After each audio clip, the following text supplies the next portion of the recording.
Hey, how you doing? It is 29th of May 2021, and this I think is episode 102 of Mark Talks About His Stuff. Today, if I was being very, very cynical, I would have done one yesterday and done a 30th anniversary for three great albums which came out 30 years ago yesterday. It was a very expensive week for me, which was the Electronic debut album, the Wedding Present Sea Monsters, and the Wonder Stuff's Never Loved Elvis. Of course, I am nothing if not hopelessly haphazard when it comes to arranging things, and so therefore I have decided not to do something talking about that. Instead, today I am going to be talking about. Now, I'm not going to be talking about the cat, he just happens to be standing on what I am going to be talking about, which is the second Depeche Mode album, A Broken Frame, which was released in about October 1982. It was the only album, well, the first album the band made as a three-piece after Vince Clarke left, and unabashed and undeterred by the fact that their premier songwriter and one of their main members had left, Depeche Mode went into the studio in November 1981 after Vince had announced his intention to leave, but before it actually left, to go and record what would become the first single from A Broken Frame, which was released on the 29th of January 1982. It is See You by Depeche Mode. And this is a very strange single for a number of reasons. The first one is they recorded it while Vince was still a member of the group, although he told everybody that he was going to leave. The second one is 6 weeks after their last gig with Vince in Chichester. This was released. I think the third one is this was one of Martin Gore's very first songs that he ever wrote when he was in a band called Norman and the Worms. Norman and the Worms was a band he was in, I think, around about 1977. And they were a kind of like a guitar-based group, and he wrote a number of songs which later appeared on the Broken Frame album. The first one is See You, and the second one is called A Photograph of You, which is on here and wasn't a single. Surprising thing is, though, imagine being, 16, 17, maybe 14, 15, and writing songs that you're going to put out as hit singles, and they're very advanced for somebody who's 14 or 15. And I put it this way, I wasn't writing songs anywhere near that good at the age of 14 or 15. In fact, you could argue I haven't written songs that good now. So this way, there aren't many songs in the history of the world that are worse than A Photograph of You by Depeche Mode, but most of those are on the first album, and they're called What's Your Name, and Boys Say Go, and No Disco. So instead of me being bitchy about Depeche Mode, who, by the way, I absolutely love, I should point that out, I'm instead going to talk about how good they are, which is a bit of a surprise. Now, the first thing that we have to remember about Depeche Mode is at the time they were absolutely not cool at all. And in fact, I would go so far as to say, if you see what they looked like in those days, i.e. this, that looks like, three dorks from accounts taking a picture at their Christmas party in 1981. Doesn't look like a band that's been troubling the UK pop charts. And I think Depeche Mode really, really struggled to find an image or perhaps an identity that visually worked for them. They were quite confident musically, but visually they absolutely didn't have a bloody clue what they were doing.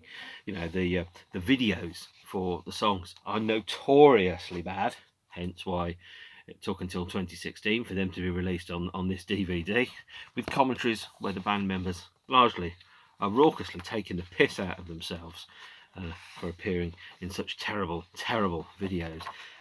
And also, they made a television appearance on a show called Bananas, which is truly, truly excruciatingly bad. I'm going to show you a screen grab of it, where each of the members of the group during that performance on the Bananas show were cuddling chickens while singing various parts of the song See You. I am baffled by that. I really am.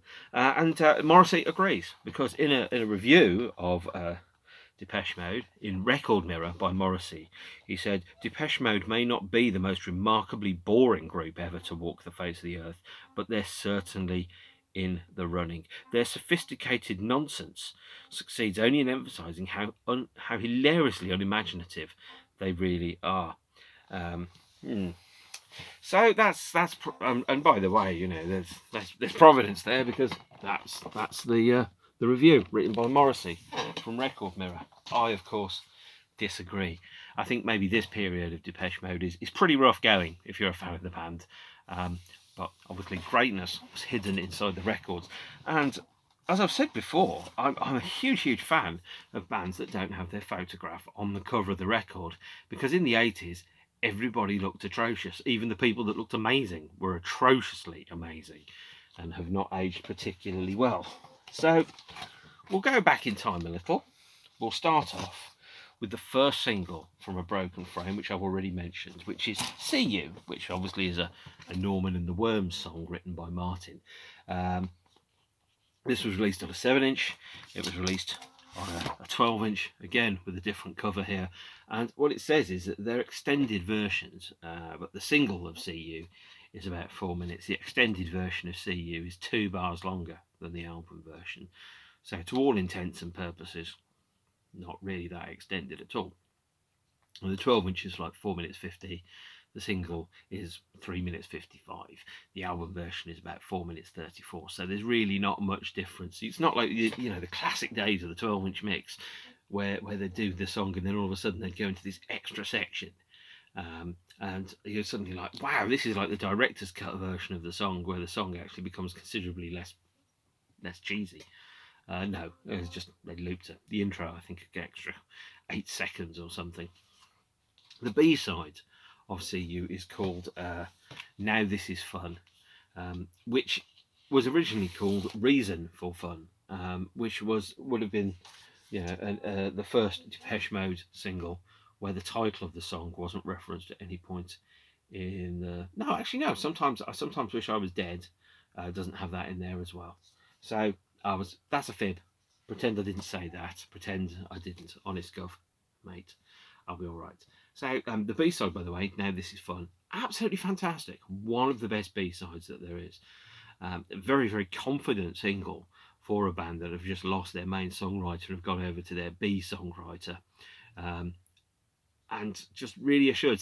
I mean, when you listen to it, you don't even know necessarily that Vince isn't a member of the group anymore, because the style of song is roughly the same. You know, it's simplistic, repetitive, straightforward, almost minimal songwriting. The lyrics are much better, by the way, on A Broken Frame than they were on Speak and Spell, because as Vince has said previously, you know, writing words is not his strong point at all. Whereas for Martin, writing the words for the songs is quite important, and it becomes much more important over time. See You and Now This Is Fun are great Depeche Mode songs, but they're cheesy Depeche Mode songs. So if you like later Depeche Mode, you might be going, how the hell did this happen? Of course, I came into Depeche Mode in 1988 when I was 15 years old. And the strange thing about that is I worked both backwards and forwards. So these records, I wouldn't have liked these records. If these records had come out when I was 15, I'd have been like, well, they're okay, but they're kind of like OMD, aren't they? They're not that good. You know, the earlier records became better by the records that preceded them, or the records that followed them.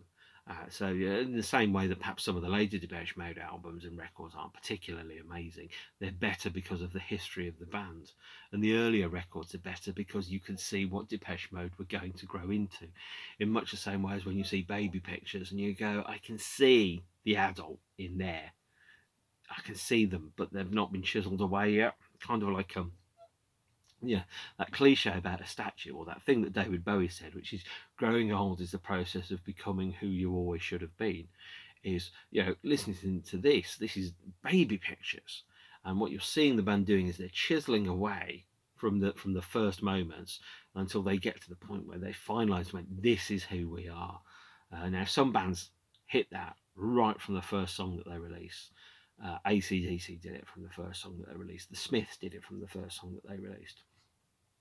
Depeche Mode grew into who they were going to be, and so See You is, it's a really good song, but it's not a great Depeche Mode song. It's almost like there's another band called Depeche Mode, made of the same people that were in Depeche Mode, but they weren't quite as good as Depeche Mode were going to become. And for the recordings for See You and for A Broken Frame, and in fact the whole of this era, the band were a trio, even though they had a fourth member who had now joined them and was playing live with them.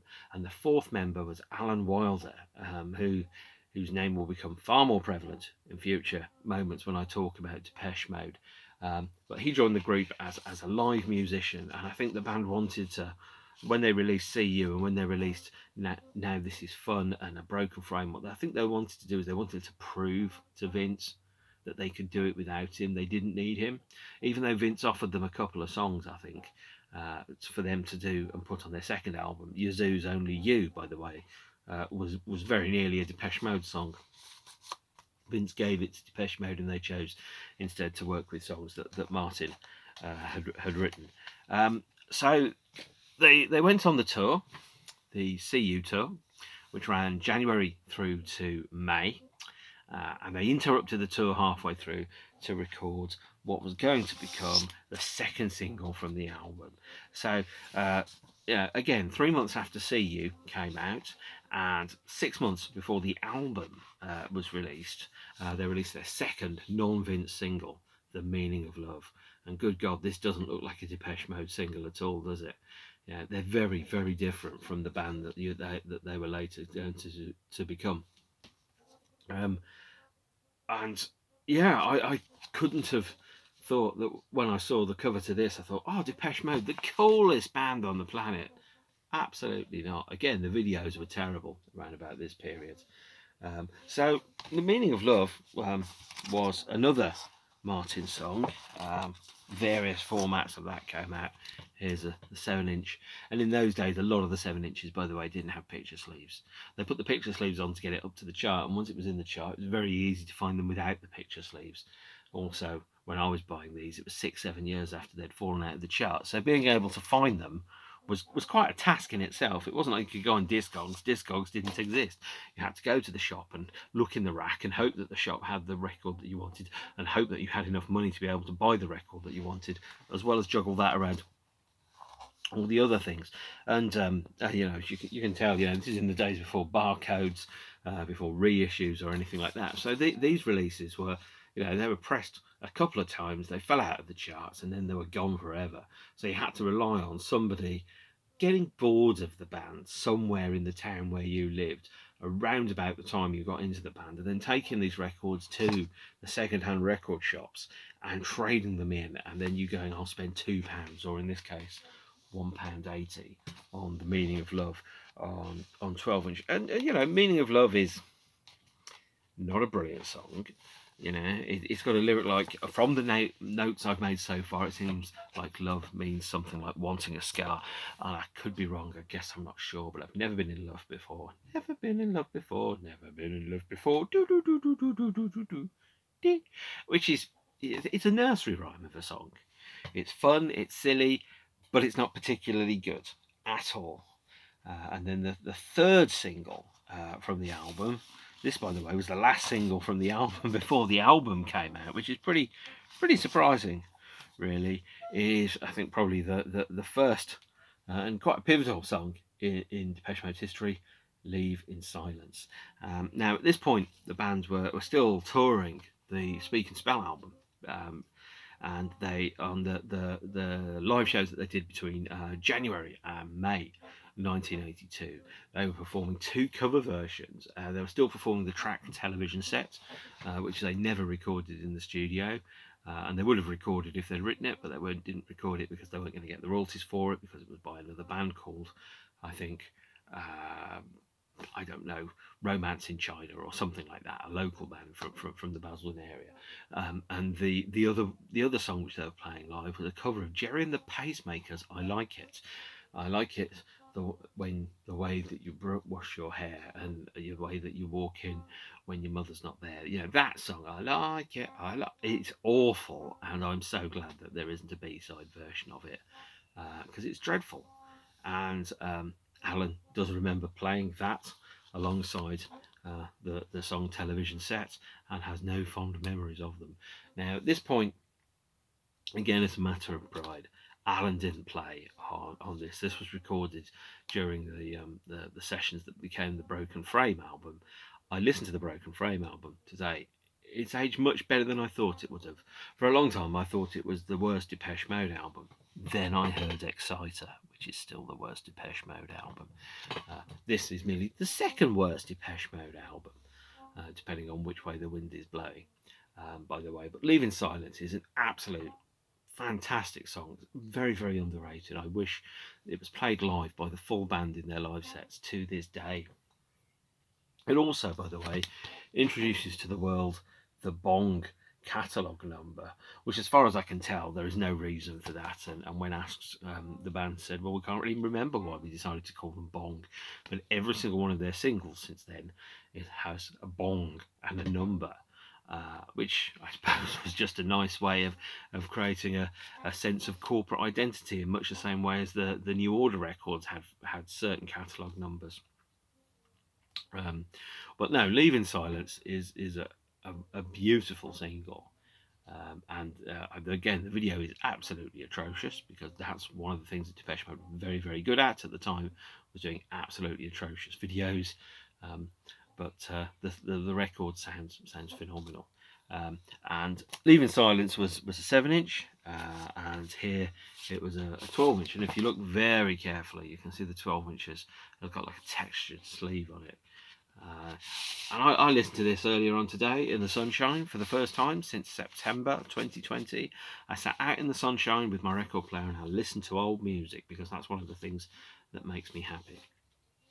And I listened to this, and the 12-inch mix of this is fantastic.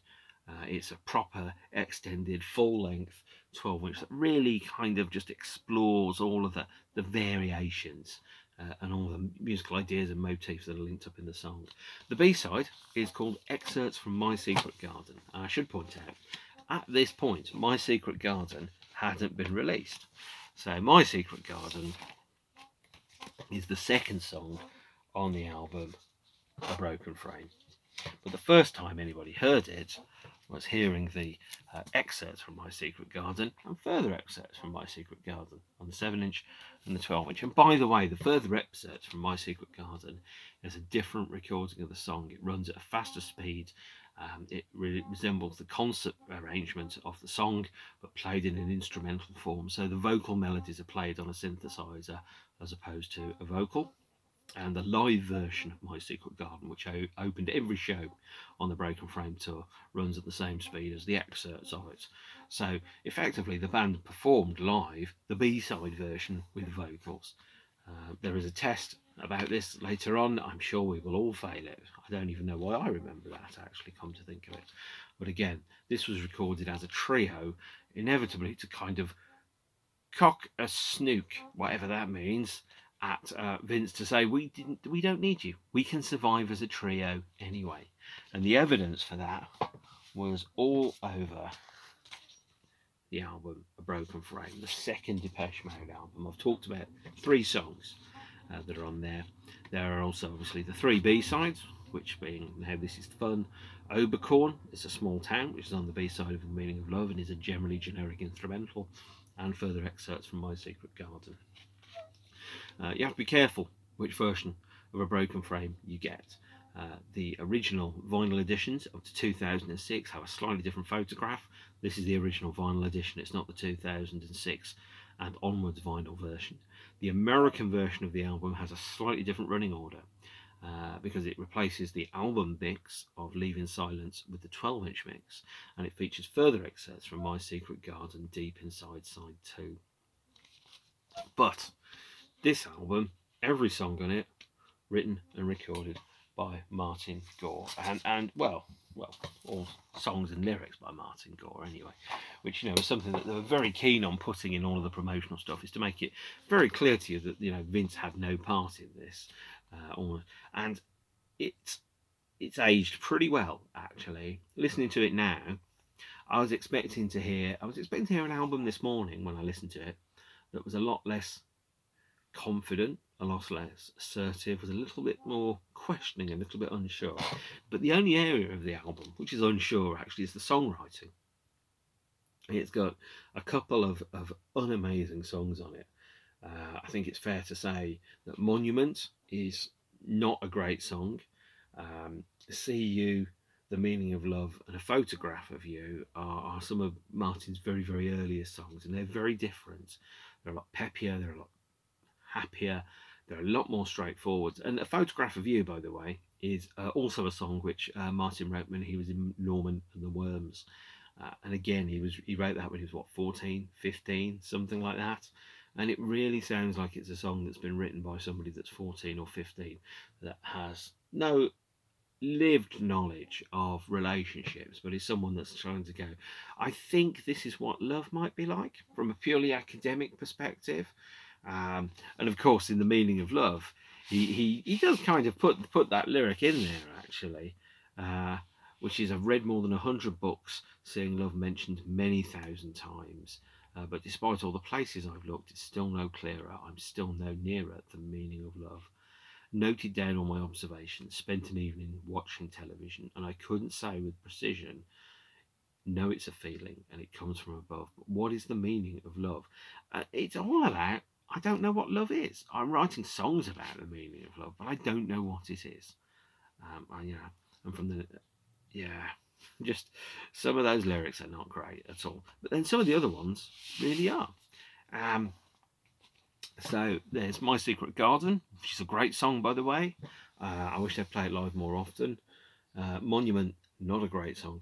Now, Nothing to Fear, the fourth song on here, is a classic Depeche Mode instrumental, but unlike a lot of the other ones, it's not moody. It's actually just structured like a standard high-speed pop song that's purely instrumental.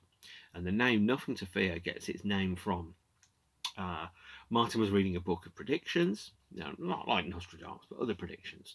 And under his birthday, one of the predictions was nothing to fear. So he put that into the song as it made it an optimistic kind of hoping that the future will turn out pretty groovy.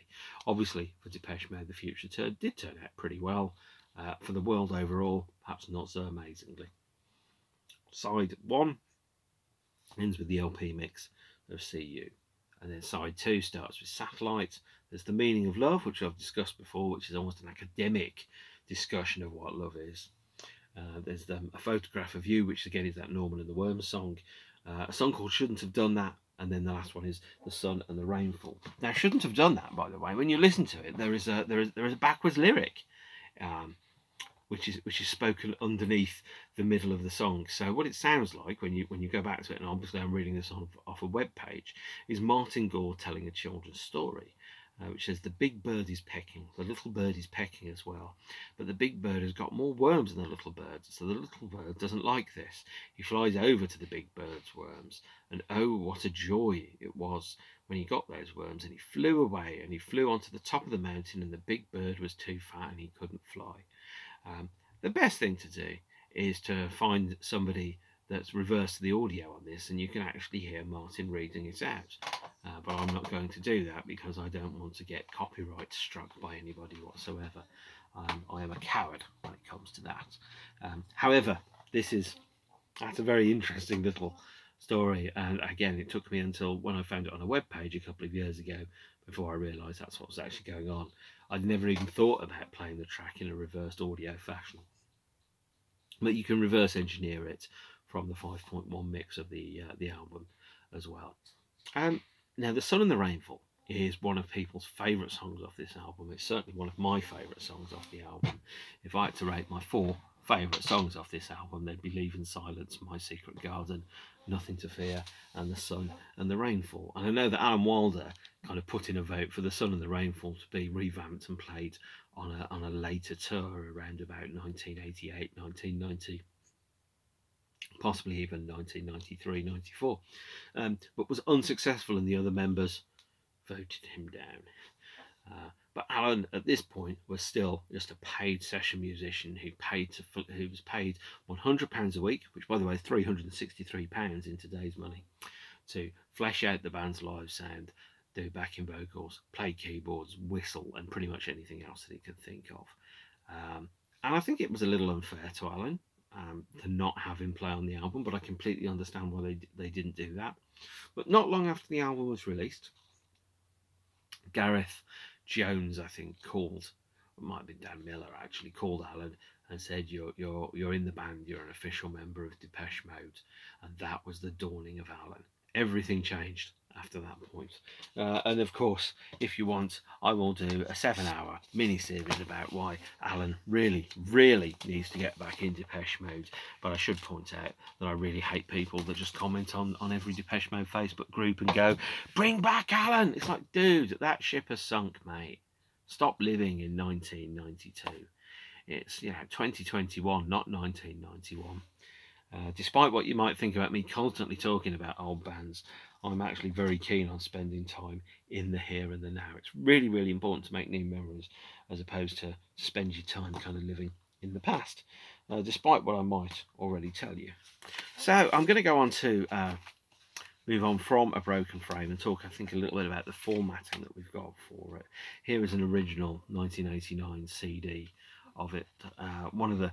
It wasn't obviously contemporaneously released at the time in 1982, because the first CD ever released was, I think, Dire Straits' Brothers in Arms, and there was a Classical Records sampler in 1983. We have here the 2006 CD and DVD reissue.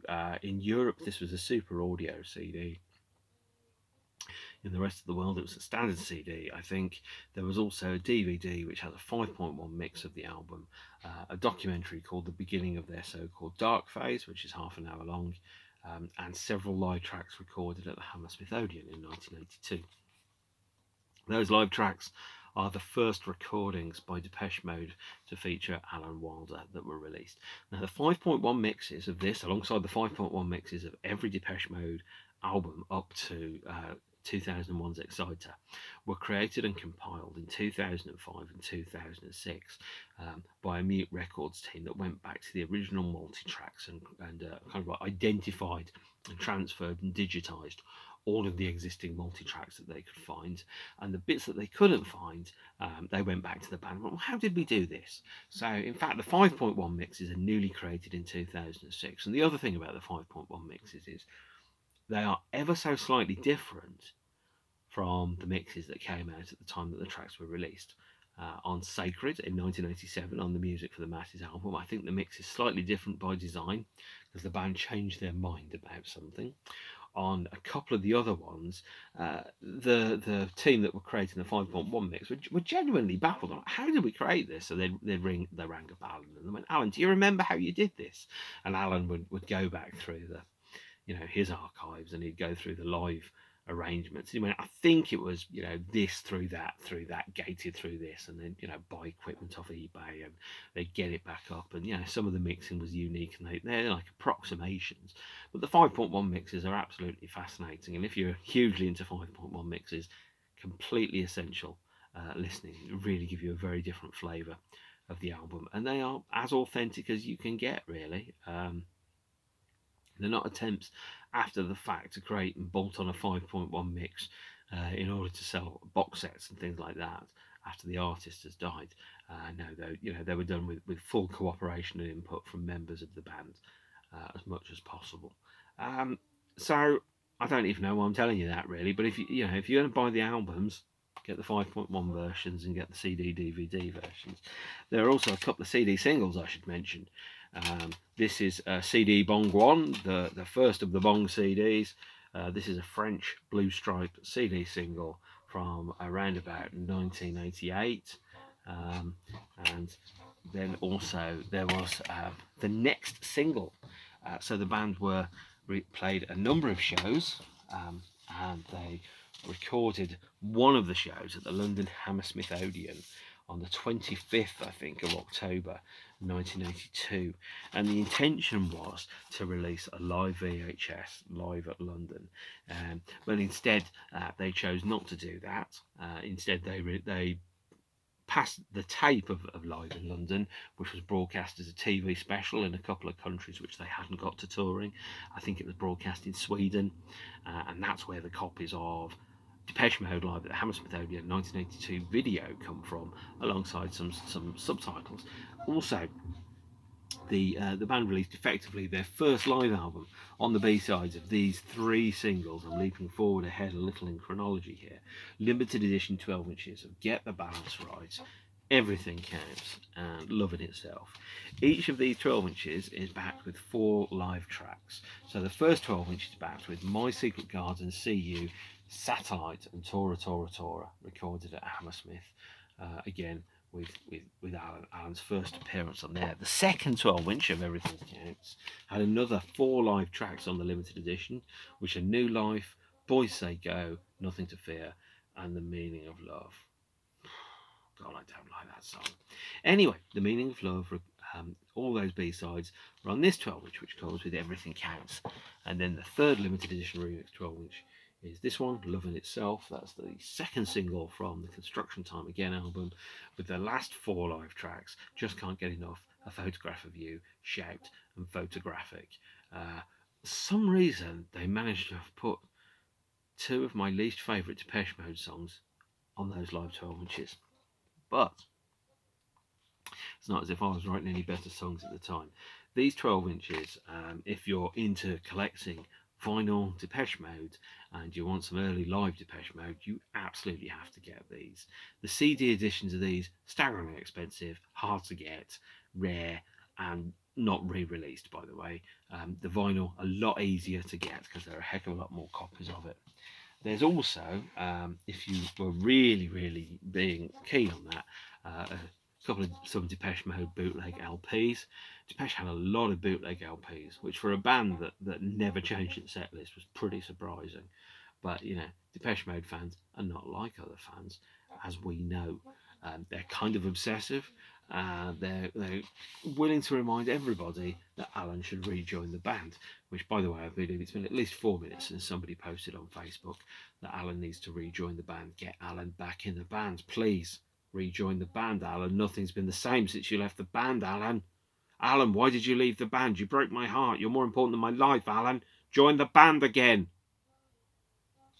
By the way, I don't actually think that. But yeah, some people that still believe it's 1991 believe that. So here's a double bootleg LP that was released in 1984, which is Depeche Mode Live at the Hammersmith Odeon, 1982 and 1984, and both of those shows taken from radio broadcasts. So the Live at Hammersmith 1982, apart from being the 12 inches down here, was also I think a radio broadcast and a TV broadcast, and the radio broadcast features some extra songs. So the second album of this double album here contains a number of songs which aren't on the 12 inches, being specifically The Sun and the Rainfall and Shouldn't Have Done That. So you can get 14 songs from Hammersmith Odeon 1982. The first album, by the way, is Live at Hammersmith 1984, which I will talk about when I talk about the Some Great Reward album. And it's an okay bootleg 12-inch, double 12-inch LP. Depeche Mode had an awful lot of bootleg LPs actually, but that's a story for another time. At this point, we come to the end of the Broken Frame album and tour, and we come into what happens next. And the first record that was released, which had Alan's input, was the non-album single "Get the Balance Right," and this is, by the way, is a fantastic song. I don't think the band are huge fans of it. I think it felt that they were trying to do something as opposed to successful at doing something. And at this point, by the way, the band are starting to lean into imagery that's quite clearly not necessarily Soviet, but brutalist in its approach. As the band become more international in approach, they start to pick up things like the hammer motif. You've got this motif, which is on the Leave in Silence single. It's leaning more towards a kind of a imagery that's relations to work and industry and economy and commerce and everything counts, which obviously is a single which becomes important to the band later on. But the first single is Get the Balance Right. The first single with Alan as a proper member of the band, and the first non-album single that the band did, or more correctly, the first song after the Broken Frame era. It's backed with The Great Outdoors, which is, as per normal, yet another Martin Gore instrumental. There are quite a few of those. There is a 12-inch of Get the Balance Right, and if that doesn't look like some kind of lost classic from 1983, I don't know what does, to be honest. You know, if you didn't know anything about Depeche Mode, if you weren't watching pop hits and reading the pages of Lookin' and Flexi Pop magazine and Smash Hits, you wouldn't know who Depeche Mode were. You didn't know that it was four dorks from Basildon. You didn't know that they spent most of their time cuddling chickens and wearing, you know, check shirts and bad jumpers and doing cheesy pop shows. As far as you were concerned, you know, this was like, well, it's this really weird and unusual, exciting, bizarre bit of British electro pop. And so, yeah, the one of the 12 inches of this, the combination mix, by the way, fantastic extended 12-inch mix, is the one that became very, very popular and got Depeche Mode popular in the US as an underground band, because the combination mix picked up a lot of DJ play in nightclubs in places like Detroit. And it's a great remix, but it's bizarre, it's structured a little bit strangely, and it goes off in a bizarre position. But that didn't really matter, because, you know, at this point, Depeche Mode was starting to become just a little bit weirder than you might have expected. I have no idea why the video director insisted on having Alan mime the first verse of the song instead of Dave, but neither did Alan, neither did the band. They just like, well, he's told you he's going to film you miming. So the video for Get the Balance Right has Alan miming to Dave's vocals. And I think he was equally confused by that as everyone else. And obviously this was the first song where Alan was a recording member of Depeche Mode in a creative sense. Here's the CD single from 1988. And because I can, here is one of the many, many unofficial bootleg remix 12 inches, the Beat Machine mix of Get the Balance Right. It's probably on YouTube. It's most definitely not particularly good.